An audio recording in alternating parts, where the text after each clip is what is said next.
నమస్తే, నేను సిరి. మన తెలుగు ఇండస్ట్రీలో అంటే ఒక టాప్ డైరెక్టర్ ప్లేస్లో ఉందంటే మన రాజమౌళి గారే అని చెప్పుకోవాలి. ఎందుకంటే బాహుబలి తీసిన తర్వాత తెలుగు సినిమా ఇండస్ట్రీలో అంటే ఇండస్ట్రీకి ప్రత్యేక గుర్తింపు, వరల్డ్ వైడ్గా తెలుగు ఖ్యాతిని ఎక్కడికో తీసుకెళ్ళి పెట్టిన వ్యక్తిగా, ఆస్కర్ అవార్డు విన్నింగ్ దగ్గర కూడా పెట్టిన వ్యక్తిగా అయితే మన జక్కన రాజమౌళి గారు అయితే ఉన్నారు.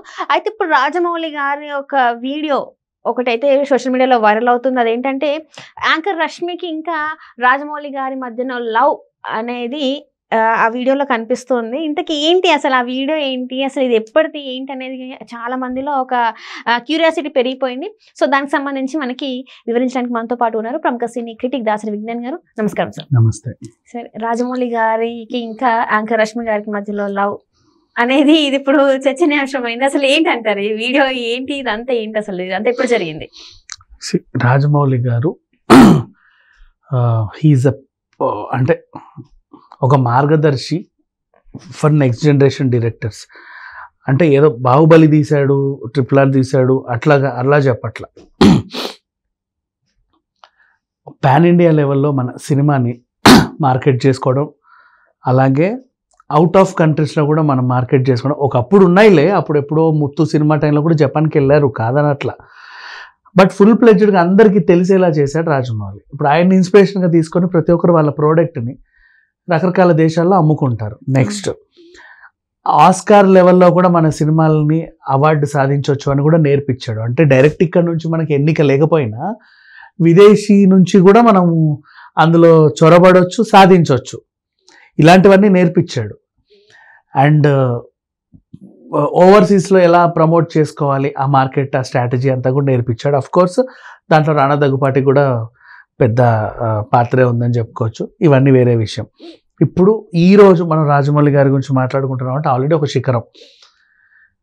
నెక్స్ట్ మహేష్ బాబు గారితో ఉన్న సినిమా, ప్రియాంక చోప్రా సినిమా, ఇంకా అది ఇంటర్నేషనల్ లెవెల్ మూవీ. అందరూ ఎప్పుడెప్పుడు అని ఎదురు చూస్తుంటే సమ్మర్లో మొత్తానికైతే వీళ్ళు సెట్స్ మీదకి వెళ్తారన్న వార్త తెలుస్తుంది అందరికీ. ఇలాంటి టైంలో సోషల్ మీడియాలో ఒక వీడియో, రాజమౌళి గారు అప్పట్లో విక్రమార్కుడు టైంలో ఇంచుమించు ఎలా ఉన్నాడో ఓ టైప్ ఆఫ్ ఆ లుక్. ఇప్పుడంటే వైట్ హెయిర్, వైట్ గడ్డంతో ఉన్నాడు, కానీ అప్పుడైతే నున్నగలేడు.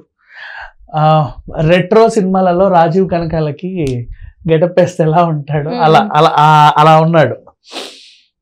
ఆ విధంగా ఉండి పాత సీరియల్ అందులో ఒక సన్నివేశం, ఒక అమ్మాయిని కలుస్తాడు. ఎప్పటి నుంచో అమ్మాయికి ఎవరో అబ్బాయి లవ్ ప్రపోజల్స్ ఇస్తూ ఉంటాడు. సడన్గా ఆ అబ్బాయి ఎవరో కాదు, ఇతనే అని తెలిసింది. ఆ సీరియల్లో ఉన్నటువంటి సన్నివేశం. ఎవరా అని చూస్తే రాజమౌళి గారు. ఏమే నీకు ఇన్ని రోజుల నుంచి నిన్ను డిస్టర్బ్ చేసేది రాజమౌళి గారా అంటే అవునవును కరెక్టే అని చెప్పేసి ఆయన రావడం, ఈవిడ కూర్చోవడం, అలా ఒక సరదా సన్నివేశం తీశారు. కార్ మీద విక్రమార్కుడు అది తీశారు. సో క్లీన్ గా కట్ గా మనకు అర్థమయ్యేది ఏంటంటే ప్రమోషనల్ వీడియో అని. విక్రమార్కుడు సినిమాకి అప్పట్లో ప్రమోషన్ చేసి ఉంటాడేమో. అలా అనుకుంటే నాకు మళ్ళీ డైజెస్ట్ అవ్వాల. బ్యాక్గ్రౌండ్ మ్యూజిక్ లో మళ్ళీ యమదొంగ వచ్చింది, మ్యూజిక్ వచ్చింది. బట్ నో అది ఎవరో మిక్స్ చేసిన మ్యూజిక్ అనుకుంటా. టీవీ సీరియల్ అయితే విక్రమార్కుడు సంబంధించిందే వచ్చింది. ఇకపోతే ఆ టీవీ సీరియల్ గురించి ఆ ఎపిసోడ్స్ ఉన్నాయి.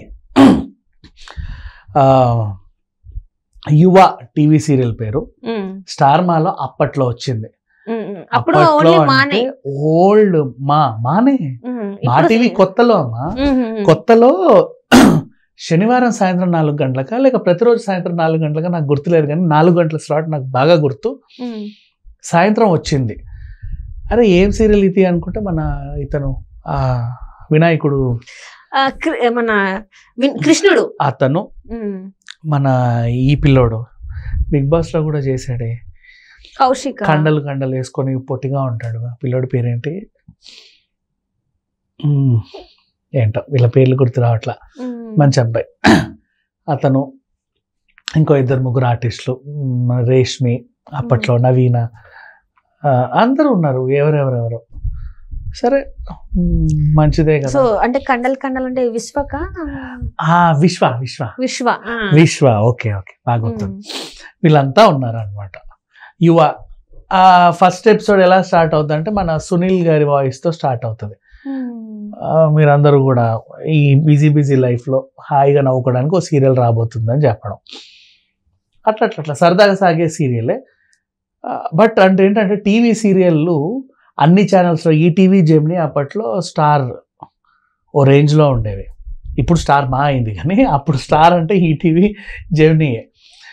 ఎక్కడ 6:30కి బాలాజీ టెలిఫిలిమ్స్ వాళ్ళు పట్టుకుంటే జెమినీని 7 గంటలకి ఈవిడ వచ్చేది రాధిక, 7:30 కూడా ఆవిడదే. ఆ తర్వాత 8కి ఇంకెవరో వచ్చేవాళ్ళు, 8:30కి మన మంజులా నాయుడు గారు దిగేది. చక్రవాకమో ఇంకా ఇక 9 నుంచి ఇక మన ఈ ఏవిఎం వాళ్ళు అలా కంటిన్యూ చేసుకుంటూ రాత్రి ఎప్పటికైద్దో అది తెలియదు. మళ్ళీ సేమ్ ఇక ఈటీవీకి వచ్చినా కూడా సాయంత్రం 6 గంటలకి ఏ షిరిడి సాయిబాబాతో ఏదో వేసేవాళ్ళు సరదాగా. 6:30కి కూడా 6కి డిస్నీ నడిచేది కార్టూన్స్.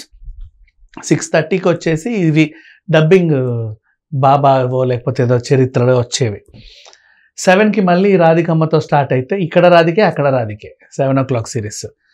ఇక 7:30 ఈనాడు వాళ్ళ సొంత ప్రొడక్షన్లోనే కొన్ని డైలీ సీరియళ్ళు. లేదు 7:30 మన రాఘవేంద్రరావు గారు అప్పట్లో మనోయజ్ఞం అని, తర్వాత 8 గంటలకి శాంతి నివాసం అని. రాజమౌళి గారిదే కదా ప్రొడక్షన్, ఆర్కే టెలిఫిలిమ్స్ నిర్మాత వీళ్ళు.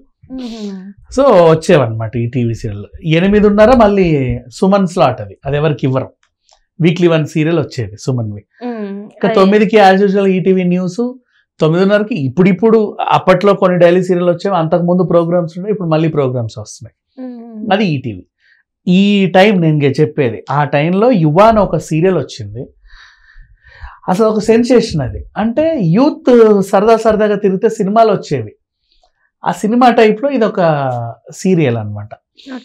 అదొక వింత. అంతెందుకు జెమినీలో అమృతం వచ్చినప్పుడు కూడా అదొక వింతే.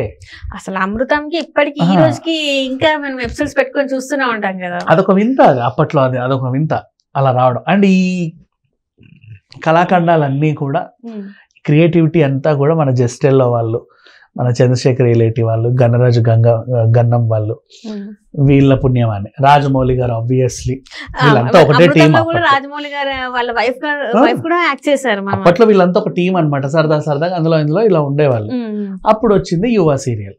సో దాంట్లో సరదాగా రాజమౌళి గారు కూడా ఒక ఎపిసోడ్ అలా కనబడ్డాడు. దాన్ని అది ఎందుకు మరి ఎవరు ఎక్కడ ఎలా చూసారో తెలియదు, ఇప్పుడు తెగ వైరల్ అయిపోతుంది ఈ 2-3 రోజుల నుంచి. న్యూస్ కూడా అదే.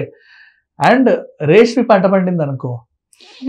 రేష్మి ఇప్పటిది కాదమ్మా, ఎప్పటి నుంచో అది చూసిన తర్వాత అసలు ఎప్పటి నుంచి ఉంది ఇండస్ట్రీలో ఉంది. కాబట్టి ఆమె రేష్మికి ఇన్నేళ్ళు ఎప్పుడు రాని గుర్తింపు జబర్దస్త్ ద్వారా. ఓన్లీ అంటే నాకు తెలిసిన జబర్దస్త్ తోనే తన కెరీర్ అని నేను అనుకున్నాను. అంతకుముందు పాపము అడపా ఏదో ఉండేది. ఎవరైతే ఆవిడ యాంకర్ గా సెలెక్ట్ చేసుకున్నారో ఆ 7 కొండల పుణ్యమాన్ని, నిజంగా వాళ్ళందరూ థ్యాంక్స్ చెప్పాలి. రేష్మి మంచి కెరీర్ అయితే మలుపు తిరిగింది సీరియస్లీ. అనసూయ కూడా ఎప్పటి నుంచో ఉంది, జబర్దస్తే బ్రేక్ ఇచ్చింది. అప్పట్లో క్యారెక్టర్ ఆర్టిస్టులు వీళ్ళంతా జస్ట్ జూనియర్ ఆర్టిస్ట్ లాగా ఉండేవాళ్ళు. న్యూస్లు చదివేది అనసూయ అప్పట్లో. సో ఇంతే, ఇది వీళ్ళ నేపథ్యం. సో ఈ రకంగా రాజమౌళి గారిది ఇది వచ్చేసరికి విపరీతంగా ట్రెండ్ అవుతుంది. మరి ఇంతకీ కళాఖండాన్ని దర్శకత్వం వహించింది ఎవరు? రాజమౌళి గారే. అప్పట్లో టీవీ సీరియల్ చేస్తాడు, ఆయన తర్వాత సినిమాలకు వెళ్ళిపోయాడు. కానీ ఒక పరిచయం ఉంటుంది కదా, చునియా ఆవిడ పేరు సబీహా, డైరెక్టర్ పేరు, లేడీ డైరెక్టర్. మీకు వీలైతే కుదిరితే యూట్యూబ్లో ఇన్ కేస్ ఒకవేళ ఆవిడ ఇంటర్వ్యూలు ఏమైనా ఉంటే చూడండి. లేదా చునియా సబీహా ఈవిడ ఎక్స్ ఖాతాలో కూడా యాక్టివ్గా ఉంటుంది. అప్పట్లో యువ, లవ్, ఈ టైప్ ఆఫ్ టీవీ సీరియల్స్ అన్నిటికీ ఈవిడ దర్శకత్వం వహించింది. తర్వాత ఇంకా ఆవిడ కెరీర్ అంటే ఆమె అప్పట్లో ఒక ట్రెండ్ సెట్ చేసింది, టీవీ సీరియల్స్లోనే ఒక ట్రెండ్ సెట్ చేసింది. ఇప్పుడు ఏమైందో ఏం చేస్తున్నారో నాకు కూడా తెలియదు. But such a wonderful lady. ఆవిడకున్న పరిచయంతోనే రాజమౌళి గారిని పిలిచి ఒక ఎపిసోడ్ చేపించారు. అప్పట్లో ఆయన కూడా ప్రమోషనల్గా వాడుకున్నాడు. కానీ ఇప్పుడు మాత్రం తెగ వైరల్ అయిపోతుంది. చాలా దీంతోని మళ్ళీ వీళ్ళిద్దరి పేరు బాగా వినిపిస్తుంది అని చెప్పుకోవచ్చు. ఎందుకంటే రాజమౌళి గారు మహేష్ బాబు గారితో చాలా బిజీ ఉన్నారు. రష్మి తన యాంకరింగ్ మళ్ళీ వీళ్ళిద్దరు కలిసే అవకాశం ఒకవేళ అంటే ఫోన్ లైన్ చేసుకుని మాట్లాడుకుని ఉంటారు. ఇన్స్టాలో మళ్ళీ మనము చాలా ఓన్లీ ఈ పుణ్యవాణి మహేష్ బాబు సినిమాలు ఇవిడకు వచ్చిన క్యారెక్టర్ ఇచ్చిన బాగుంటది. సంతోషం. Right sir, right. Thank you so much.